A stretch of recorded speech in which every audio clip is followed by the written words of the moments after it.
Good afternoon, everyone, and to the viewers via YouTube live stream.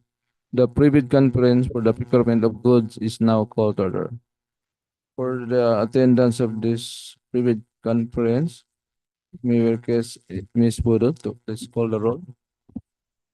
All right. Thank you, Mr. Chair. Good afternoon. In attendance for today's scheduled private conference from interested supplier, Jenny Azor of Mindanao Island Oils. From the Bids and Awards Committee, headed by the back chairperson, Present. Engineer Rolito.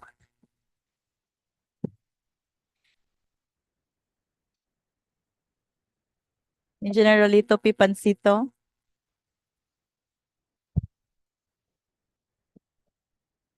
Back members, Engineer Ryan Joy El Basco, Present. Engineer Maria Rosario C. Bascones via Zoom. Yours truly, Jeanette Islaguesma Podot. Engineer Julio S. Fuentes, back TWG head. Back TWG member, Engineer Mark Anthony Latawan. Present. Back Secretariat members, Engineer Balbino G. Concha III, Engineer Ebony Kirsty, si Abogado, Ms. Agnieszka Hazel D. Caniega. That's all for the attendance, Mr. Chair.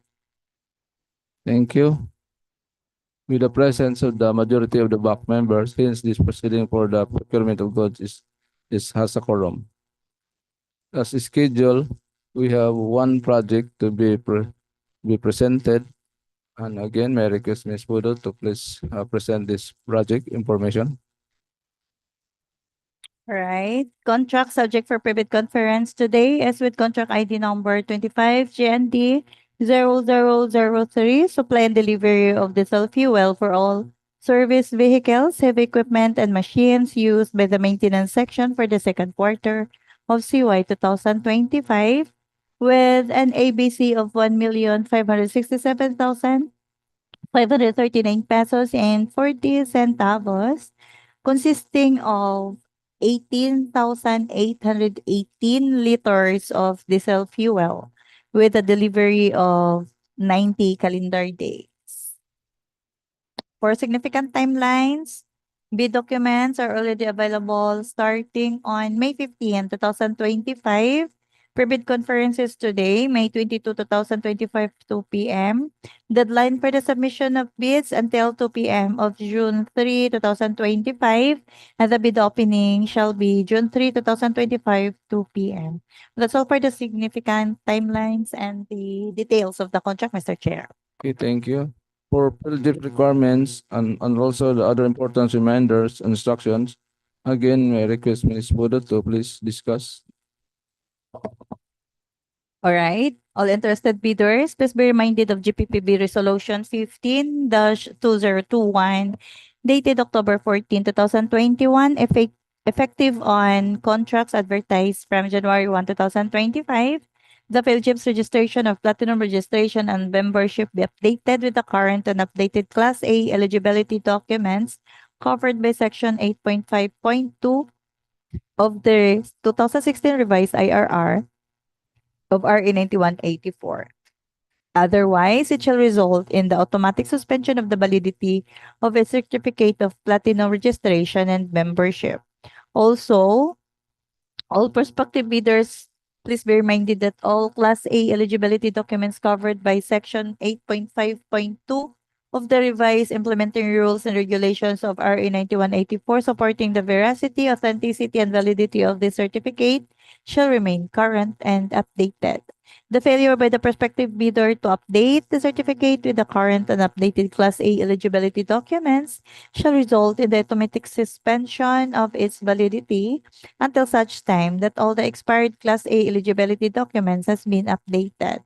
Class A eligibility documents that are to be updated are as follows. Philippines registration of platinum registration and membership, mayor's or business permit or its equivalent, tax clearance, pickup license and its registration, and audited financial statements. Also, additional instructions. It was agreed that while the bid opening is in progress, everyone should sound off their mobile phones and silence will be observed the entire proceedings. All pages of the bidding documents to be submitted must be signed by the owner or proprietor. Inquiries and questions may be raised only in the private conference and will not be entertained during the bidding process. All photocopies attached in the bidding document shall be sealed with original stamp as certified true copies from original. It must be clear, legible, and authenticated. Acceptable forms of bid security declaration, or other forms such as notarized cashier's check or cash, manager's check, bank draft or guarantee, irrevocable letters of credit issued by Universal Commercial Bank, surety bond, callable on demand, issued by a surety or insurance company. Prior to the issuance of bidding documents, eligible bidders must present the official receipts as proof of payment to the BAC Secretariat. Within 5 calendar days from receipt by the bidder of the notice from the BAC that it has the lowest calculated bid or highest rated calculated bid, the bidder shall submit other contract documents required by existing laws and/or by the procuring entity concerning the bidding documents. For failure to submit the requested document on time or a finding against the veracity of such shall be the ground for the forfeiture of bid security and disqualify the bidder for award. Interested bidders shall submit complete contact numbers, including email address and exact location of office. And all bidders, per back resolution, please be informed that an act of securing order of payment but intentionally neglect to pay and submit or drop without justifiable reasons their tender documents is determined by the BAC as other acts that tend to defeat the purpose of public bidding. And per DO 28, series of 2024, there are classification of offenses that triggers the three-strike policy and its exemptions. Number one, withdrawal from the bidding process, submission of non-participation letter, or failure to submit a bid after purchasing the bid documents. Number two, submission of late bids without valid reasons as determined by the BAC. And number three, submission of patently insufficient bid. A patently insufficient bid refers to bid that fails to include or comply with certain mandatory requirements. And lastly, to all interested bidders, if your representative to purchase bid documents is not your liaison officer enrolled in the CWA, please let him bring the following. For sole proprietorship, a special power of attorney mentioning the name of your representative using registered company email from CWA together with his government-issued ID. One project per SPA. And for corporation or joint venture, the government-issued ID and company's ID should be accompanied with approved board or joint venture resolution and secretary's certificate using registered company email from CWA. Again, one project per board or joint venture resolution and secretary's certificate. That's all, Mr. Chair. Thank you. So this private conference is called for the benefits of any interested bidders or suppliers, so as for them to raise any question regarding this project. And for this moment, may I have your question now if you have question? Naipangutan na ma'am.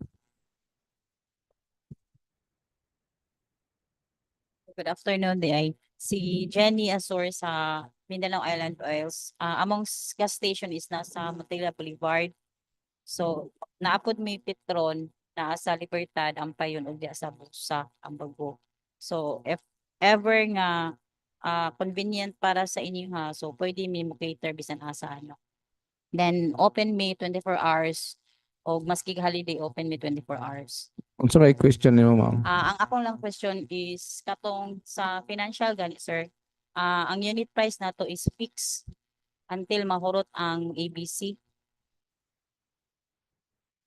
During sa opening sa bidding, kung pilay akong i-bid nga unit price until mahurot sa whole second quarter. Yes ma'am. So mo fluctuate siya weekly. Kasi ang akong i-bid is maorag ito siya. Yes. Yes ma'am. Ang unit price yun. So dili siya ingon nga during opening ang akong i-bid is 55, then if ever si DOE mag-weekly fluctuate, mag-add on plus minus lang ko dili siya ingana. Dili. Fix until mahurot. For delivery nimo, liters ang among pangitaon. Quantity among pangitaon, dili ang price. Okay. Regardless kung unsa ang actual prices ninyo sa inyong pump, ang amo is ang complete delivery of the quantity. So ang quantity, Yes. pwede na siya mag-change ang unit Ah, yes. price, Yeah, basta kay ang quantity amo ang ikuan i-consume. o i-consume. So mag-matter mo sa quantity. Yes, ma'am. So, pabor sa inyo kung magbaba.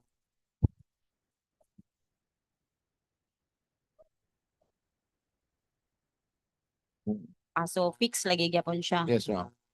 Okay, sige, sige. Para to siya. Okay. Any question now? No, okay. Thank you.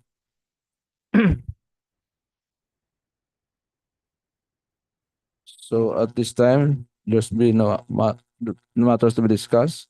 So this private conference is now adjourned. Thank you and good afternoon once again.